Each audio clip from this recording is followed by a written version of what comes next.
ஒரு குவாலிட்டியான அண்ட் டிரான்ஸ்பரண்டான வீடு கட்டுற முயற்சி தான் இந்த பில்வைஸ் அஷூரன்ஸ். அனைவருக்கும் வணக்கம். நான் ரவிக்குமார் ஃப்ரம் பில்வைஸ் அஷூரன்ஸ். இன்றைக்கி நம்ம என்ன பார்க்க போகிறோம் அப்படின்னா, நம்ம சைட்டுக்கு ஸ்டேர் கேஸ் காங்கிரீட் போட போகிறோம். வாங்க வீடியோக்குள்ளே போகலாம். இன்றைக்கி 6/1/2026 இன்றைக்கி நம்ம சைட்டுக்கு ஸ்டேர் கேஸ் காங்கிரீட் போட போகிறோம். ஆக்சுவலாக இன்றைக்கி தான் நம்ம வந்து லிண்டல் காங்கிரீட்டும் போட்டோம். அது வீடியோ நம்பர் 29 இருக்கும்.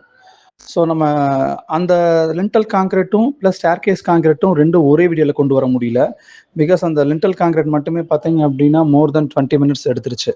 ஸோ இதை வந்து அந்த வீடியோவில் கொண்டு வர முடியல. அதனால அது ஒரு செப்பரேட் வீடியோவாக பண்ணுறோம். ஸோ அந்த ஸ்டேர் கேஸ் காங்கிரீட்டுக்கு பார்த்தீங்க அப்படின்னா நம்ம என்ன பண்ணோம் அப்படின்னா, காங்கிரீட் வந்து மிக்சர் எடுத்துகிட்டு வந்தோம். பட் இந்த காங்கிரீட் மிக்சர் பார்த்தீங்க அப்படின்னா லிண்டல் காங்கிரீட்டுக்கு போட்ட அளவுக்கு கன்சிஸ்டன்சி இல்லை, கொஞ்சம் கம்மியாக போடணும். பிகாஸ் இது வந்து ஸ்லோப்பாக இருக்கும். நம்ம லிண்டல் காங்கிரீட் போட்டது பார்த்தீங்கன்னா தண்ணி கொஞ்சம் அதிகமாக இருக்கும். அந்த மாதிரி எடுத்துகிட்டு வந்தோம் அப்படின்னா நம்ம ஸ்லோப்பாக இருக்கிறதுனால அந்த தண்ணி அந்த சிமெண்ட் எல்லாமே கீழே இறங்கி வந்துடும். ஸோ அது வந்து அப்படி பண்ண முடியாது. எப்போவுமே வந்து அந்த ஸ்டேர் கேஸ் காங்கிரீட் மட்டும் பார்த்தீங்க அப்படின்னா கொஞ்சம் டைட்டாக போடணும். அதாவது தண்ணியோட ரேஷியோ கம்மியாக இருக்கணும், சிமெண்ட்டோட ரேஷியோ அதிகமாக இருக்கணும். பிகாஸ் அது சீக்கிரமாக வந்து செட் ஆகணும். அதனால் என்ன பண்ணணும்னா அதில் சிமெண்ட்டோட ரேஷியோ அதிகப்படுத்திட்டு தண்ணி வந்து ரொம்ப கம்மி பண்ணிட்டோம். அதான் இப்போ நீங்கள் வீடியோவில் பார்க்குறீங்க.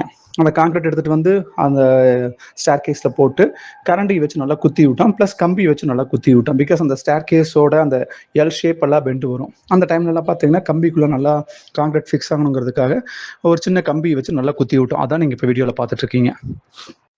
ஸ்டேர் கேஸ் காங்கிரீட்டுக்கு பார்த்தீங்க அப்படின்னா ஃபஸ்ட்டு லேண்டிங்கை ஃபஸ்ட்டு போட்டு முடிச்சிடணும். பிகாஸ் நம்ம லேண்டிங்கை ஃபஸ்ட்டு போட்டு மட்டைக்கோலில் வச்சு ஸ்ட்ரைட் பண்ணிவிட்டு அதுக்கப்புறம் நம்ம கீழே இறங்கி வந்துடணும். ஸோ கம்பியெல்லாம் வச்சு நல்லா குத்தி விட்டு கேப்லலாம் இந்த காங்கிரீட் நல்லா போயிடுச்சு அங்கே என்ஷூர் பண்ணிவிட்டு நம்ம கீழே இறங்கி வந்துடணும். அதுக்கப்புறமேலு நம்ம காங்கிரீட் போடும்போது ஸ்டேர் கேஸ்க்கு ஸ்டெப் 1லேருந்து போட்டு வரணும். ஏதாவது கீழேருந்து அப்படியே கொஞ்சம் கொஞ்சமாக போட்டு போயிட்டே வரணும். ஸோ மேலே அப்படியே போடும்போது என்ன ஆகுனா கீழே வந்து அதுவும் ஸ்ட்ரைட்டாக வந்துடும். அதை இப்போ நீங்கள் வீடியோவில் பார்த்துட்ருக்கீங்க. ரெஸ்ட் ஆஃப் த வீடியோவில் இதே ப்ராசஸ் தான் ரிப்பீட் ஆகிட்டு இருக்கும்.